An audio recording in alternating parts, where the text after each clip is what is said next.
আমার আল্লাহ বলেন, হে পৃথিবীর মানুষ, হে আমার বান্দারা, তোমরা দুনিয়ার মধ্যে গিয়েছো, আমি তোমাদেরকে দুনিয়ার মধ্যে পাঠাইলাম। পাঠাইবার পরে আমি জানি তোমরা অনেক অন্যায় পথে যাবে, অনেক কাজ করবে, যে কাজগুলোর মধ্যে তোমাদের গুনাহ হয়ে যাবে।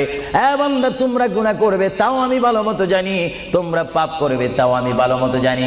বান্দারে, পাপ করার পরে, গুনাহ করার পরে একাই কি মসজিদের মধ্যে তোমরা কেঁদেছো, রব্বানা যালামনা, বলেন রব্বানা যালামনা আনফুসানা ওয়া ইল্লাম তাগফির লানা ওয়া তুরহামনা লানাকুনান্না মিনাল খাসিরিন বলে বলে মসজিদে কেঁদেছো, আসরের নামাজ পড়ে কেঁদেছো, যোহরের নামাজ পড়ে কেঁদেছো, মাগরিবের পড়ে কেঁদেছো, এশার নামাজ পড়ে কেঁদেছো। এ বান্দা, নামাজের মুসল্লা যখন বসে যাও, আমি আল্লাহকে তোমরা বারবার বল, আল্লাহ আমার গুনাহ মাফ করে দাও। তারপরও আমি তোমাদের গুনাহ মাফ করে নিই।